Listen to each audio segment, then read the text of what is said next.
종양을 수술하는 외과의 가장 기본적인 원칙. 히말라야를 가려고 그러면 가도 되겠네. 할 수 있다고 생각하는 거 하십시오.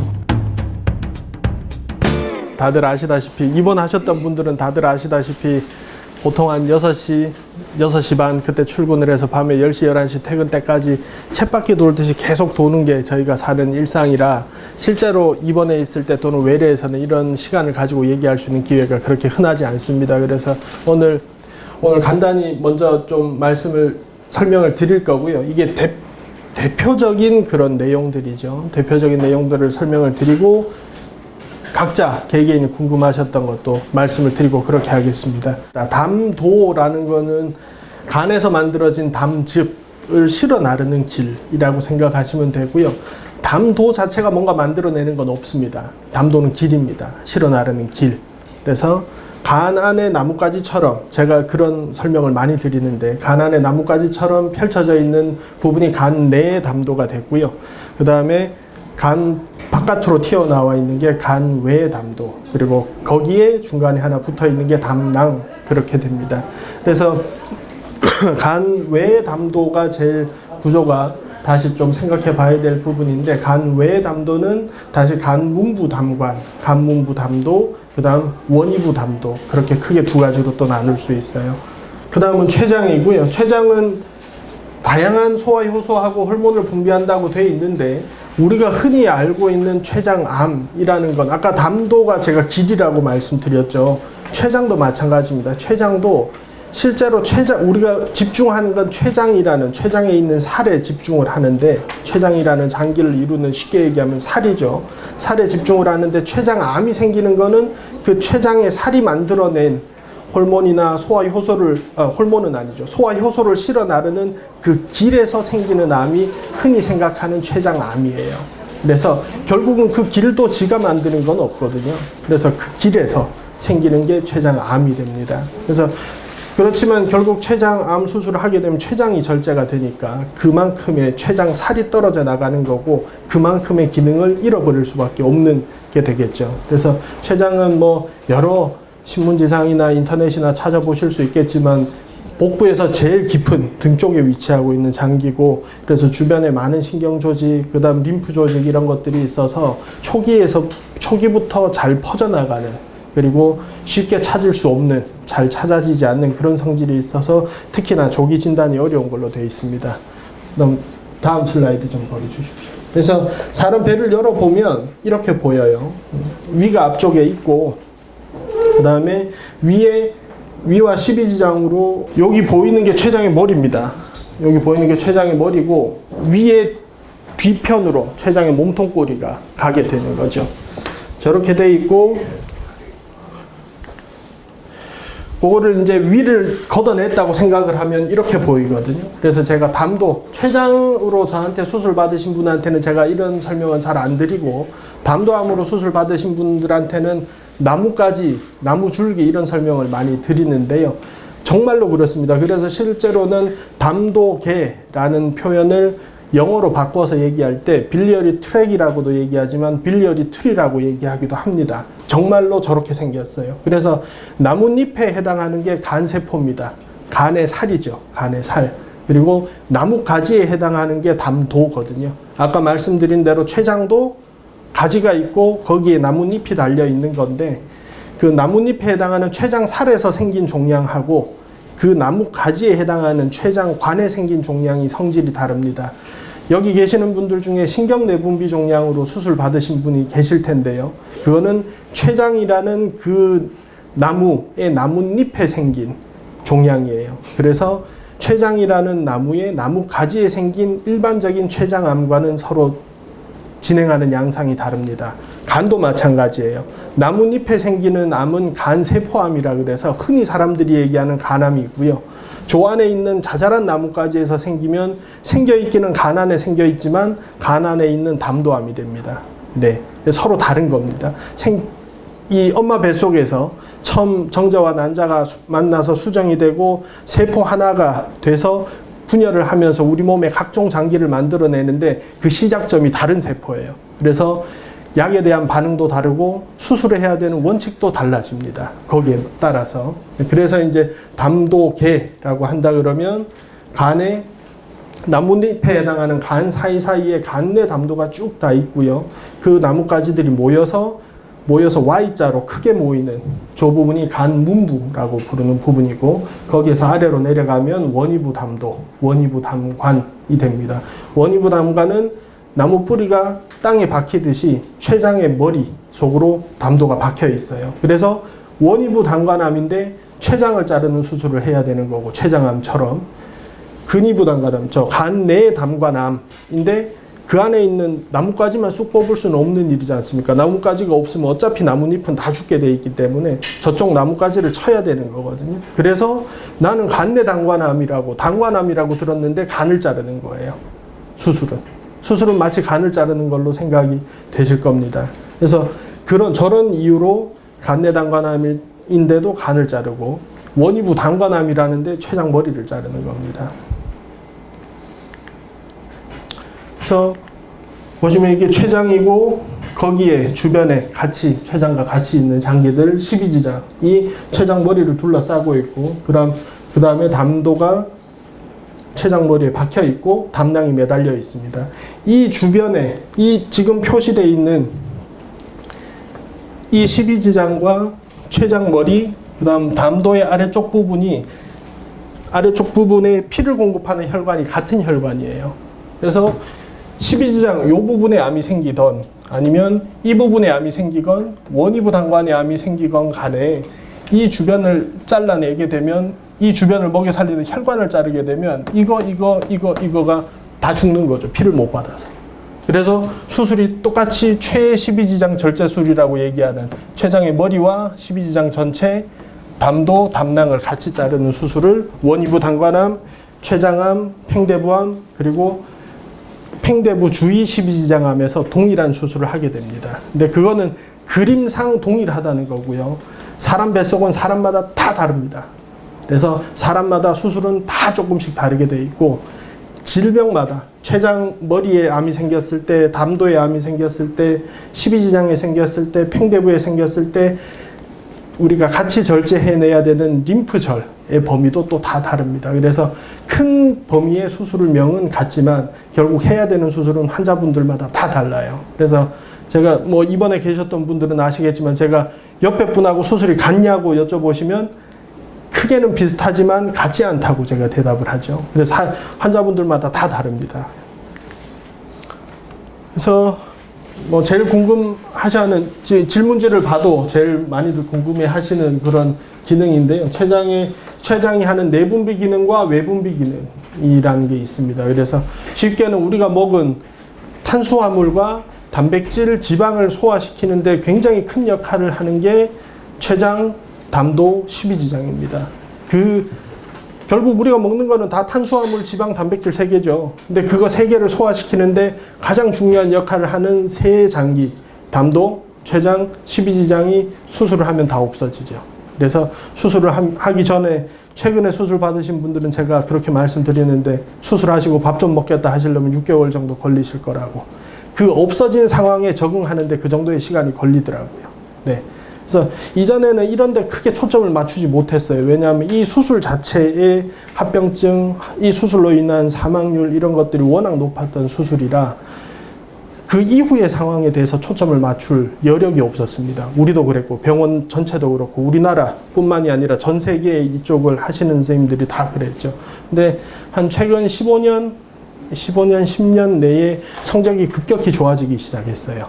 이게 우리나라 같으면 빅5, 빅3 그렇게 얘기하죠. 몇몇 병원으로 환자분들이 몰리기 시작하고, 그러면서 그쪽에 경험이 급속도로 많이 늘어났습니다. 뿐만 아니라 영상의학 기술의 발달, 중환자 처치의 발달, 이런 것들이 다 복합적으로 작용을 하면서 환자분들의 수술 후의 성적이 월등히 좋아지기 시작했고, 그 말은 곧 환자분들이 오래 살기 시작했어요.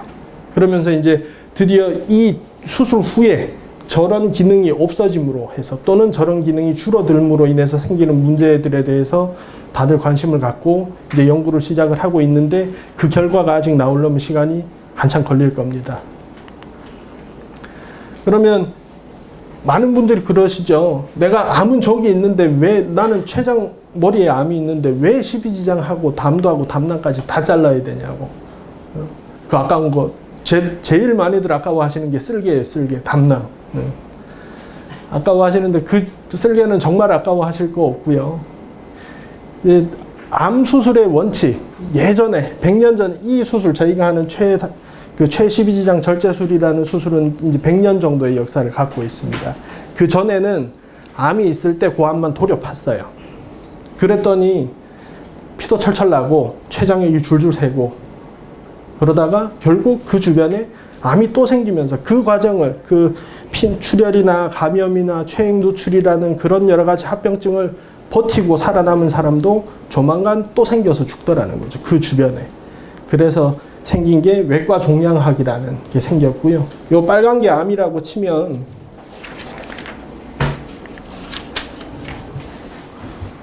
하나 눌러주세요. 존엄만 도려 파면 그 주변에 100이면 100 다 생깁니다. 그래서 저기에서 일정 거리를 두고 일정 안전 거리를 두고 잘라야 돼요. 그리고 조 부분으로 가는 혈관 그리고 저 부분으로부터 나오는 림프에 이 가는 경로를 파악해서 그것들도 다 잘라야 돼요. 그래야 재발률을 제일 줄일 수 있더라.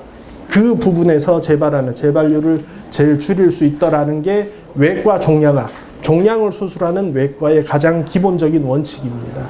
그래서 췌장머리에 암이 있건 팽대부 주변에 12지장에 암이 있건 팽대부에 암이 있건 결국 그 부분을 먹여 살리는 혈관과 그 부분에서 나가는 림프에게 가는 경로를 다 자르게 되면 아까 보신 대로 담도, 담낭, 12지장, 췌장머리가 같이 잘려나가는 거예요. 그래서 너무 원통하게 생각하지 마시고 항상 말씀드리지만 그 최12지장 절제술로 인한 영향을 수술 후에 본인이 겪는 불편함을 100이라고 치면 쓸개가 없음으로 인한 것은 그 중에 1도 안 된다고 생각하시면 돼요. 우리나라는 그 오장육부 때문에 쓸개가 굉장히 중요한 장기인데 한국인들한테는 그렇지 않습니다. 이 수술에서는 전혀 중요하지 않습니다. 그러니까 크게 마음에 안 담아 두셔도 돼요. 그것보다는 12지장이 통째로 없는 거를 더 원통해 하셔야 돼요. 그래서 많이들 물어보시는 게 내가 이 수술을 합병증도 많다 그러고 결과도 썩 좋지 않다 그러는데 이 수술을 꼭 해야 되느냐. 그거는 그 선택은 제가 해드릴 수 있는 부분은 아닙니다.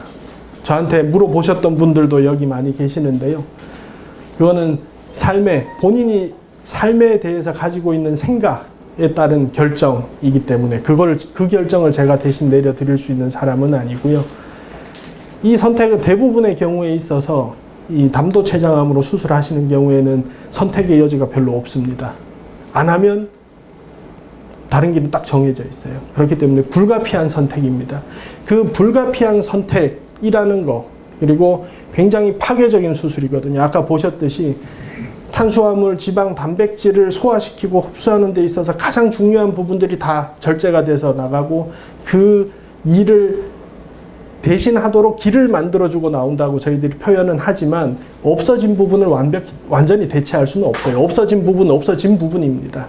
대신에 거기에 비슷하게 최대한 비슷하게 일을 할 수 있도록 만들어주는 수술인 거고 없어진 부분이 다시 재생이 되거나 그럴 수 있는 건 아니거든요. 그리고 굉장히 파괴적인 수술입니다. 그렇긴 하지만 파괴적인 수술이고 안 하면 방법이 없는 그런 수술이지만 그 수술밖에는 길이 없는 거라면 가야죠. 그때는. 저희들은 그걸 도와드리기 위해서 있는 사람이고 저희가 사람의 삶과 죽음을 결정하는 사람은 아닌 것 같습니다. 이제 그거는 저를 가르쳐 주셨던 이제 저의 선생님들 또 항상 그런 말씀을 하셨는데 우리는 사람의 명을 결정하는 사람이 아니라고. 사람의 명은 하늘이 결정을 하는 거고 우리는 환자분들이 하늘이 정해준 명대로 가실 수 있게 중간에서 도와드리는 것 뿐이지 우리가 그걸 결정할 수 있는 사람은 아니다고 제가 학생 때부터 그런 말씀들을 하셨었는데요. 뭐 학생 때도 그렇고 전공의 때도 그렇고 그리고 제가 여기 분당 또 다시 여기서 일을 시작하면서 저랑 같이 일을 하셨던 위에 선생님들도 거의 다 비슷한 말씀들을 하십니다. 저희가 워낙에 또 그런 경우를 가까이서 항상 접하면서 사는 사람들이기 때문에.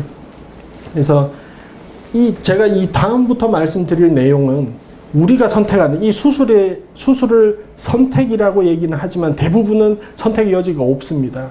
그렇다면 그 이후에 수술로 인해서 생기는 일도 우리가 선택할 수 있는 일은 아니에요. 그래서 처음에 제가 수술을 시작을 했을 때 이런 말씀을 드리면 수술 전에는 굉장히들 이렇게 우울해 하시죠. 내가 수술하고 나면 밥도 6개월 동안 제대로 못 먹어? 내가 그냥 다 까놓고 얘기할게요. 내가 살고 죽을지도 모르는 상황에서 수술도 크다 그러는데 수술하고 나서 밥 먹는데도 6개월 제대로 먹으려면 6개월 정도나 걸린다 그러는데 이 수술을 해야 돼? 라고 생각을 하시죠. 주객이 전도되면 안 돼요. 주객이. 중요한 거는 이 수술을 선택할 수 있느냐 그리고 이 수술을 피할 수 있느냐. 아니죠. 답은 이미 정해져 있어요. 아니에요. 그럼 뒤에 따라온 문제도 피할 수 없어요. 결국은 겪고 가야 돼요. 근데 그걸 겪고 나면 그 다음은 일상생활 하는 데는 크게 지장은 없어요. 아까 말씀드린 대로 그런 파괴적인 수술입니다만 그 이후에 그 상황에 본인이 우리는 좋아졌다고 표현하지만 실제로는 뭐 일부 좋아지는 것도 있고 그 힘든 상황에 적응을 하게 되는 거죠. 적응을 해서 일상생활을 크게 문제없이 할 수 있는 상황으로 가는 데까지 이제 시간이 걸리는데 그 이후의 문제는 수술에 수반되는 필연적인 것들이기 때문에 그걸 어떻게 바꿀 수는 없어요. 그렇다 그러면 오히려 그냥 이거 온다 그랬어. 이런 밥 먹는데 서너 달이 지났는데 여전히 밥도 잘 안 먹히고 식사하시면 터부룩하고 꾸룩꾸룩거리고 방구는 그냥 계속 붕붕 나오는데 냄새는 지독하고 어디 밖에도 못 나가겠고 창피해서 다 겪고 가야 되는 일입니다. 겪어야지 끝나는 거예요. 그래서 그걸 어떻게 바꿀 수 있으면 좋겠지만 그걸 아직까지는 바꿀 수 있는 방법은 없습니다. 그래서 그거는 오히려 이건 제 개인적인 생각입니다만 오히려 그냥 이런다 그랬어. 이런 일이 있을 거라고 했어. 라고 받아들이시고 그냥 그 시기를 넘어가시는 게 오히려 더 나은 방법이 아닌가 그렇게 생각이 됩니다. 그런 수술을 하는 이제 저희 팀이 그런 수술을 하는 팀인데도 최근 들어서 복강경 수술의 빈도가 이제 높아지기 시작했어요. 딱 10년이죠. 딱 10년 전이에요. 10년 전에 외과 학회에서 저희 팀의 이제 김성철 교수님, 이 전 세계에서 복강경으로 이 수술을 제일 잘하는 사람 3명을 꼽아라 그러면 이제 저희 팀에 김성철 선생님이 들어가시는데 김성철 선생님이 시작을 하시고 저희 후학들은 이제 그걸 배우면서 시작을 하게 된 건데 제일 처음에 이제 이 수술을 하는 사람들 모임에 가서 발표를 하셨을 때 저걸 저렇게까지 해야 돼? 라는 반응이 대부분이었어요. 왜냐하면 워낙 수술이 크고 복잡해요. 그리고 10분 수술하면 적어도 5분은 크던 작던 합병증을 겪게 돼요. 이 수술은. 어쩔 수 없습니다. 피할 수 없는 수술인데 그거를 복강경으로 하면 뭐가 달라지냐는 거죠. 근데 시간이 지나고 경험이 쌓이고 하면서 최근 들어서는 이 수술도 복강경으로 하는 그런 빈도가 급격히 늘어나기 시작했습니다. 우리 병원뿐만 아니라 다른 병원도. 근데 아까도 말씀드렸지만 주객이 전도되는 건 안 되는 거거든요. 항상 생각해야 될 건 이 수술을 안전하고 목적한 바를 다 이룰 수 있게. 목적한 바는 아까 말씀드린 대로 종양에서 일정 거리를 두고 일정 안전거리를 두고 다 절제해내는 겁니다. 남아있는 게 없게. 그냥 시쳇말로 하면 싸그리 떼내는 거예요. 그게 두 가지의 가장 큰 목적입니다. 큰 문제 없이 잘 떼낼 수 있을 때. 그 목적을 복강경으로 달성할 수 있는 분이 있고요. 그 목적을 복강경으로 했을 때 달성하기 어려울 걸로 예상되는 분이 있습니다. 그렇다 그러면 그때는 개복으로 가는 게 맞아요. 그래서 내가 복강경으로 하고 싶은데 라고 해서 항상 할 수 있는 건 아니에요. 그래서 그건 최근에 이제 그런 수술의 변화가 나타나고 있어서 그건 간략히 말씀을 드렸고요. 그럼 수술을 하게 되면 여기 보시듯이 잘려 나가는 거는 그 아까 말씀드린 대로 혈관과 림프의 흐름 이런 것들을 감안했을 때 최12지장 절제술을 한다 그러면 이만큼이 잘려 나갑니다. 그래서 여기 계신 분들 중에는 뭐 요런 데 암이 있어서 여기 큰 창자거든요. 대장을 먹여 살리는 혈관 쪽에 이게 같이 붙어 있거나 하면 그쪽도 같이 잘라야 되니까 그럼 대장도 같이 자르신 분도 있고, 췌장에 있는 게 췌장 꼬리 쪽으로도 또 뻗쳐 있어서 췌장과 비장까지 다 뗀 분도 있고, 위를 또 자른 분도 있고, 여기 계신 분들이 다 다르죠. 그렇지만 일단 가장 기본이 되는 수술은 저 수술입니다. 그래서 수술을 하고 나면 위가 얼마나 남았느냐에 따라서 이 문합이라고 하는데요. 요거는 이제 간담체 외과 교과서에 나오는 그림입니다. 문합이라는 걸 이렇게 아래쪽에 작은 창자를 끌어올려서 남아있는 췌장과 연결해줘서 췌장액이 가도록 하고, 남아있는 담도와 연결해서 담즙이 흘러내려가게 하고, 남아있는 위와 연결해서 밥이 내려가도록 하는 겁니다. 왼쪽에 있는 거는 가장 기본이 되는 휘플씨 수술이라는 수술을 하고 나서에 다 이어놓은 그림이고요. 오른쪽은 휘플씨 수술을 조금 변형시켜서 유문보존 최12지장 절제술이라고 한 수술의 이제 문합 후 그림입니다. 최근 들어서는 조 수술 두 개가 각각 장단점이 있어요. 최12지장 절제술은 수술을 해놓거나, 휘플씨 수술이라는 건 수술을 해놓고 나서 밥을 먹으면 잘 내려가요. 근데 너무 잘 내려가서 문제가 좀 생기거든요. 너무 밥이 확 내려가면서 덤핑 증후군이라는 게 생깁니다. 갑자기 당이 확 올라갔다가 그걸 떨어뜨리기 위해서 남은 췌장에서 인슐린이 확 분비가 되면 혈당이 또 뚝 떨어져요. 그러니까 갑자기 혈당이 확 올랐다가 저혈당으로 떨어지는 이런 혈당의 널뛰기가 나타나면서 사람이 막 밥 먹고 나서 20-30분 후에 식은땀 줄줄 흘리고 막 어지럽고 하는 그런 덤핑 증후군이 많이 나타납니다. 그리고 시간이 지나면 남아있는 췌장에 쭈그러드는 속도가 더 빠르다는 그런, 뭐 이게 완전히 이제 입증된 건 아니지만 그런 보고들이 나타나기 시작해서 나온 게, 그럼 유문을 살리고, 유문이라는 건 위에서 12지장으로 음식을 넘길 때 그거를 조여서 넘어갈 수 있는 것만 넘기는, 그거를 그런 괄약근, 조이는 근육의 일종이거든요. 유문이라는 게. 그래서 위에서 다 부셔진 다음에 죽 상태가 돼야 그 다음으로 넘어가도록 만드는, 그걸 조절하는 근육인데, 저 부분을 남기고 수술하면 어떻겠냐 해서 나온 게 저 방법이에요. 근데 유문을 남겼더니 이제 밥 먹는 것도 덤핑 증후군도 없어지고, 그 다음 환자들의 그런 수술 후에 암과 연관된 재발률이나 이런 것도 이전과는 크게 차이가 없고, 위를 다 살리니까 먹는 것도 좀 더 나아지는 것 같고, 수술 후에 영양과 관련된 그런 지표도 나아지는 것 같고 해서 다 좋다고 했는데, 저거의 큰 단점 중에 하나는 유문이 살아있으니까 저게 유문 바로 다음을 자르게 되거든요. 자르고 나니까 이게 꽉 조이고 안 놔져요. 놓지를 않아. 보통 저게 저절로 풀리는데 한 달에서 한 달 반까지 가는 경우도 있거든요. 수술하고 한 달 반을 못 먹는 거예요, 환자가. 이제 수술 후에 위 배출 지연이라고 얘기하는 딜레이드 게스트릭, 저희가 쓰는 용어로는 딜레이드 게스트릭 엠팅, 우리말로 하면 위 배출 지연이라는 합병증이 나타납니다.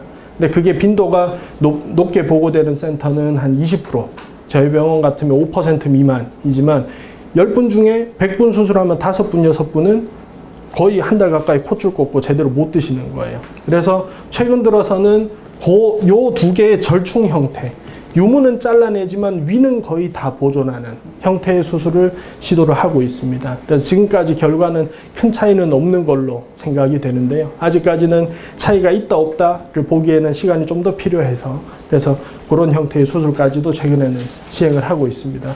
그래서 췌장암 같은 경우에는 췌장 머리 쪽에 3분의 2가 생기고, 췌장 몸통꼬리 쪽에 생기는 경우가 한 4분의 3이 머리 쪽에 생기고 4분의 1이 몸통꼬리 쪽에 생기고, 그래서 저거는 수술이 거기에 맞춰서 달라지게 되고요.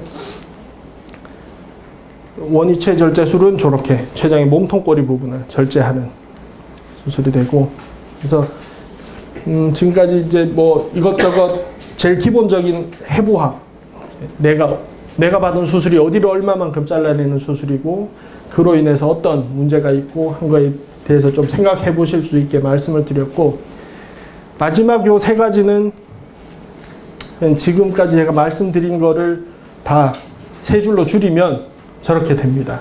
그래서 첫 번째는 담도 췌장암에서 장기 생존을 할 수 있는 유일한 방법은 근치적 절제입니다. 저기에서 근치라는 말이 아까 말씀드린 대로 암으로부터 일정 거리를 두고, 그리고 그 암과 연관된 혈관을 다 자르고, 그 암과 연관된 림프에게 가는 길을 다 자르는 그걸 근치라고 얘기합니다. 그래서 그 근치적 절제가 유일한 장기 생존을 위한 방법인 거고요. 병변의 위치에 따라서 수술 방법이 많이 달라진다는 건 아까 말씀드린 대로 이제 담도 같으면 위에 가느다란 나뭇가지에 있느냐, 나무 줄기에 있느냐, 나무 뿌리에 있느냐에 따라서 수술 방법은 달라질 수밖에 없습니다.